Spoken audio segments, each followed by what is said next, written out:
तो हेलो मेरे यार, आई एम सुप्रीम की इस अमेजिंग एपिसोड में आप सभी लोगों का स्वागत है। थोड़ा सा ऑफिस वर्क की वजह से आप सभी लोगों की वीडियो डिले हो गए, उसके लिए आई एम रियली सॉरी। तो जैसा कि हम सभी लोगों ने लास्ट एपिसोड में देखा था कि लिटिल किंग ने चिल्लाकर कहा था सभी लोग अपने पूरे ताकत के साथ हमला करो, और इस एपिसोड के शुरुआत में हम देख रहे होते हैं कि लिटिल किंग कह रहा होता है समय खत्म होता जा रहा है, हमें तुरंत कार्रवाई करनी होगी, हम में से जितने सारे हैं सभी लोग अपनी ताकत को एक साथ जोड़कर रिलीज करो और सामने बने सील को तोड़ दो। और हम देखते हैं कि वे सभी लोग इसी तरह कर रहे होते हैं और अपने सारे पावर्स को निकाल कर रिलीज करके और एक साथ अटेंशन के साथ उसी सील पर हमला किए जा रहे होते हैं। तभी ऐसा करते हुए देखकर कैटगर्ल कहती है नहीं, इस तरीके से एक एक करके हमला करने से कोई भी प्रभाव नहीं पड़ेगा इस पर, हमारी शक्तियां इस तरीके से बर्बाद हो जाएंगी। और वह बताती है कि मेरे पास एक फॉर्मेशन है जिसके मदद से हम मार्शल आर्टिस्ट जितने भी उन सभी की शक्तियों को एब्जॉर्ब करके एक जगह पर इकट्ठा करके एक साथ उस फॉर्मेशन पर रिलीज कर सकते हैं। उससे किया गया एक अटैक काफ़ी होगा इस सील को तोड़ने के लिए, लेकिन उसके लिए मेरे द्वारा बनाए गए उस फॉर्मेशन में आप सभी को अपनी एनर्जी सारी देनी होगी। यह सुनकर फेंग कहता है आखिरकार आप किस फॉर्मेशन की बात कर रही हैं, क्या वो एशियंट पावर फ्यूजन फॉर्मेशन तो नहीं है? क्या आप इस तरीके के एशियंट काल में रह चुके फॉर्मेशनों को बनाना जानती हैं? यह सुनकर लिटिल किंग कहता है कि तो जल्दी करो, तुम्हें आखिरकार इसके लिए कितना समय चाहिए? कैटगर्ल कहती है कि बस एक कप चाय पीने जितना मुझे समय चाहिए। और वह अपने दांत से अपनी उंगली को काटती है, ब्लड को निकालती है और जमीन पर फॉर्मेशन को रिलीज करती है, बनाने लगती है अपने ब्लड ड्रॉप से। और हम देख पा रहे होते हैं वहाँ पर एक मिरर की तरह बीच में बनकर खड़ा हो चुका होता है एक दर्पण, जिसमें उस कैटगर्ल की फॉर्मेशन बनी होती है। और यह सब कुछ देखकर वे लोग कह रहे होते हैं आखिर यह किस तरीके का मिरर है। लियन अपने मन में कह रहा होता है जैसा कि एशियंट मॉन्स्टर जाति के रेस के लोगों से उम्मीद की जा सकती थी, ये सचमुच में प्राचीन के काफ़ी चीज़ें जानती हैं। और हम देखते हैं कैटगर्ल कहती है कि सभी लोग अपनी सारी शक्तियाँ इस दर्पण पर रिलीज करो, जितनी ताकत के साथ तुम इस पर हमला कर सकते हो, इसके टूटने के बारे में तुम्हें चिंता करने की ज़रूरत नहीं है। और हम देखते हैं कैटगर्ल कहती है कि फू जल्दी से आगे बढ़ो और इन सभी को एक नमूना दिखाओ। और हम देखते हैं जो मंकी मैन होता है वो कहता है ओके मैं समझ गया, और अपने वेपन को लेने के साथ ही एक खतरनाक और जोरदार वुल्फ अटैक करता है उस मिरर के ऊपर, जिससे हम देखते हैं कि वह जिसने भी अटैक की पावर होती है वह मिरर एब्जॉर्ब कर लेता है और उसके छड़ी की भी सारी ताकतों को खींच रहा होता है। और फू जो होता है वह उतने समय ही थक जाता है और हाँपने लगता है। इट मीन्स उसकी एनर्जी जो है उस मिरर में एब्जॉर्ब की जा रही होती है, जिसकी वजह से ये सारे रिएक्शन हो रहे होते हैं। इन्हें देखकर वे लोग अपने मन में कहते हैं उसकी ताकत एक पल में खत्म हो रही है। और लिटिल किंग भी यह देखकर कहता है कि ठीक है, सभी को बिना संकोच किए बिना समय बर्बाद किए आगे बढ़कर इस पे अपना प्रहार करो, हमें अपना मौका बिल्कुल नहीं खोना है, यह केवल एकमात्र ऐसा मौका है जिसे हम कर सकते हैं। यह सुनने के साथ फेंग भी अपने वेपन जो उसने रिफाइन की होती है उसे उसमें भी डालने लगता है अटैक करने के साथ। और वह कहता है ठीक है, मैं तुम सभी पर एक बार भरोसा कर रहा हूँ। और लियन भी कहता है कि सचमुच में इन एशियंट मॉन्स्टर क्लैन के लोगों की जो टेक्निक्स होती हैं वह बहुत ही अजीबो गरीब होती है। और हम देखते हैं यहाँ पर इन सभी लोगों ने शायद अपना अपना प्रहार कर उसमें एनर्जी डाल दी होती है और यहाँ पर होते हैं वह कहते हैं हमारी जो एनर्जी है वह कितनी जल्दी सौंप ली जा रही है।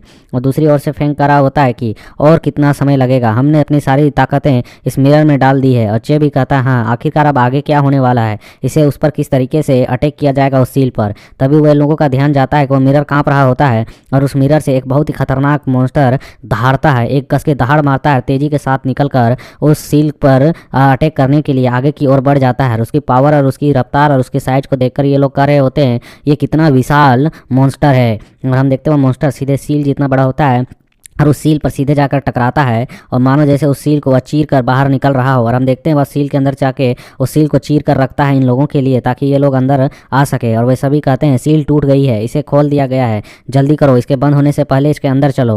और हम देखते हैं जितने सारे लोग होते हैं वो फटाफट उस सील के अंदर चले जाते हैं और वे लोग इस एरिया से दूसरे एरिया में टेलीपोर्ट हो जाते हैं, पहुँच जाते हैं। और उस नए जगह पर पहुँच कर वे लोग हाँप रहे होते हैं, कोई खांस रहे होते हैं और वे लोग इस जगह को देखकर काफ़ी हैरान भी होते हैं। और लियन के मन में चल रहा होता है आखिरकार यह कौन सी और कहाँ की जगह है, क्या यह हो सकता है जो मैं सोच रहा हूँ।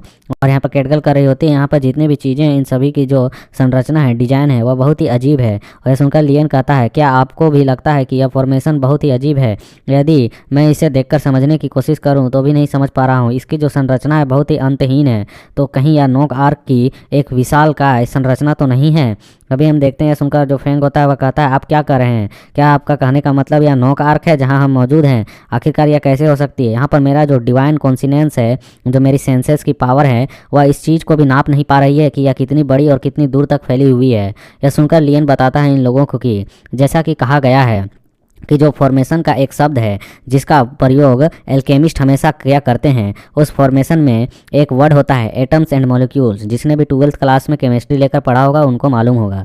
ऐसा कहा जाता है कि इस अर्थ एंड हेवन में जितने भी चीज़ें बनी हैं, आग, पानी, सूक्ष्म कण, सभी चीज़ एटम्स और मॉलिक्यूल्स से मिलकर बने हैं, उन छोटे छोटे कणों से मिलकर बने हैं। यह सुनकर फ्रैंक कहता है, तुम लोग क्या केमिस्ट्री पढ़ा रहे हो, क्या तुम लोग बकवास कर रहे हो और किस जगह की चीज़ों की दावा कर रहे हो कि यह एक नोक आर्क है जो एटम और मॉलिक्यूल से मिलकर बना है। आखिरकार आप सभी जीवित प्राणी क्या छोटे छोटे कण से मिलकर बने हैं या किस तरीके के बकवास हैं। वह सुनकर जो कैटगर्ल होती है वह कहती है कि नहीं, हमारे जो मॉन्स्टर क्लेन के लोग हैं उनके ग्रंथों में भी इसी तरह की चीज़ें लिखी हुई हैं। ना तो भविष्य में, ना ही ऊपर में, ना ही नीचे में, ना ही भीतर में, ना ही विद्यमान में, ना ही निकट में, ना ही दूर में, ना ही स्वयं में, ना ही अर्थ में, ना ही हेवन में, ना ही परे में, सभी चीज़ों की फॉर्मेशन इन छोटे छोटे कणों में है। यह सुनकर तुरंत फ्रैंक कहता है, अबे तुम लोगों की केमिस्ट्री खत्म होगी, ये बकवास बंद करो और अपना मुंह बंद रखो और मुझे ये बताओ आखिरकार हम यहाँ पर इस नोक आर्क को कंट्रोल कैसे कर सकते हैं अगर तुम लोगों को यह चीज़ नोक आर्क लग रही है तो। और तभी हम देखते हैं जो लियन होता है वह तुरंत ही टेंगजी की ओर देखता है और चिल्लाकर कहता है कि यंग मास्टर चेंगजी, आखिरकार तुम्हारे हाथों में क्या है वह सभी को दिखाओ, इससे हमसे छुपाने की ज़रूरत नहीं है, मुझे तुम पर शक हो रहा है, आखिर तुम यहाँ पर किस चीज़ का उपयोग कर रहे हो। और यह जो टेंगजी होता है इसके हाथ में वह की होती है नोक आर्क को कंट्रोल करने वाली, और जिसे वह सॉल्व कर रहा होता है धीरे धीरे। और यह सुनने के साथ हम देखते हैं जो फेंग होता है वो गुस्सा हो जाता है, कहता है कि तुम्हारा क्या मतलब है, आखिरकार तुम्हारे पास चाबी है। और यह सुनकर होता है वो काफ़ी घबरा जाता है, डर जाता है, कहता है मैं क्या हुआ अगर मैं ऐसा कर रहा हूँ, यह चाबी हमारी फोर एक्सट्रीमली सेक्ट की है। और ये सुनने के साथ फेंक पहुँचता है इसके पास, इसके गर्दन को दबोच कर नीचे पटक देता है और चिल्लाकर कहता है कि अब बोल इस चाबी को कैसे इस्तेमाल किया जाता है, हम नोक आर्क को किस तरीके से ओपन कर सकते हैं, कंट्रोल कर सकते हैं। यह सुनने के साथ ही टेंगजी खांसते हुए कहता है कि यह जो की है यह सिर्फ इन की है और इसके साथ साथ यान की भी है, जब ये दोनों की एक साथ रहेंगे तभी हम नोक आर्क को ओपन कर सकते हैं और कंट्रोल कर सकते हैं, इन दोनों के बिना मिले हम ऐसा नहीं कर सकते हैं। सुनने के साथ फेंग चिल्ला के कहता है, तो बता यान की आखिरकार किसके पास है। और यह सुनने के साथ ही हम देखते हैं उधर से आवाज़ आती है कि या मेरे पास है। और हम देखते हैं यह चीज़ येफेन ने कही होती है और येफेन कहता है कि मुझे इनकी दे दो और मेरे पास दूसरी चाबी है जिसके मदद से इसे कंट्रोल किया जा सकता है, केवल मैं ही हूँ जिसे इस नोक आर्क को ओपन कर सकता है। यह सुनने के साथ दूसरी ओर से आवाज़ आती है, क्या यह होली फायर टेम्पल का लड़का है। और यहाँ पर जो येफेन होता है वह काफ़ी सीरियस लुक दे रहा होता है। यह सुनकर लियन कहता है, हाँ येफेन तुम सही कर रहे हो, मतलब इसके सपोर्ट में होता है इसके कूल लुक को देखकर। और ये सुनने के साथ जो फेंग होता है वह कहता है कि ओहो क्या तुम बकवास कर रहे हो, जो तुम्हारे पास चाबी है उसे मेरे पास लेकर आओ। यह सुनने के साथ ही फेंग कहता है कि ऐसा कभी हो ही नहीं सकता है। और वह बताता है और हम देखते हैं कि वह अपने कंधे से जो उसने एक चादर ढक रखी होती है कपड़े की उसे हटाता है तो उसके हाथ में वो की निशान बने हुए दिखते हैं, मतलब कि यह जिंदा है तो वह की भी जिंदा है। और वह बताता है कि यह जो की है यह कुछ और नहीं, खुद मैं ही इस की का सोर्स हूँ। और हमें दिखाया जाता है यह देखने के साथ ही ये सभी लोग हैरान होते हैं और वही लोग मन में कहते हैं कि जो यह की है इसे सभी सेक्ट के लोग खोज रहे थे और वह इतने समय से इस लड़के के पास थी और हम में से किसी को इसके बारे में भनक तक नहीं हुई। और तभी जो हम देखते हैं फेंग के हाथ में जो की होती है वह रिएक्ट करने लगती है और वह येफेन की ओर अट्रैक्ट होकर चिपकने लगती है और उसके हाथ से छूट कर जाने लगती है। देखकर वह कहता है डैमिड, आखिरकार यह किस तरीके की चीज़ हो रही है। और हम देखते हुए जो की होती है वह तुरंत ही येफेन के हाथों में चली जाती है और वह ऐसा होते हुए देखकर फेंग आगे की ओर हमला करते हुए कहता है कि ओए बास्टर्ड, आखिरकार तुम क्या करने की कोशिश कर रहे हो, उसे जल्दी मुझे दो। और जो येफेन होता है वह भी काफ़ी कंफ्यूज और हैरान होता है थोड़ा सा कि आखिरकार ये क्या हो रहा है। और वे दोनों की मिलने की वजह से बहुत ही अजीब तरीके की एनर्जी और गोल्डन पावर रिलीज कर रही होती है, रिएक्ट कर रही होती है, जिसकी प्रेशर की वजह से हम देखते हैं जो फेंग होता है वह भी चोटिल हो जाता है और वह दूर जाकर गिरता है। और दूसरी ओर हम येफेन को देखते हैं जिसके साथ भी काफ़ी अजीब तरह के रिएक्शन हो रहे होते हैं, उसके हाथ के में बने पैटर्न्स उस की में जाकर एब्जॉर्ब हो रहे होते हैं और उसका हाथ पूरा टूट सा गया होता है और दर्द में चिल्ला रहा होता है। यह देखकर लियन भी कहता है कि येफेन इसे तुरंत बंद करो, तुम्हारा शरीर इसे बिल्कुल नहीं झेल पाएगा, तुम जीवित बिल्कुल भी नहीं बचोगे।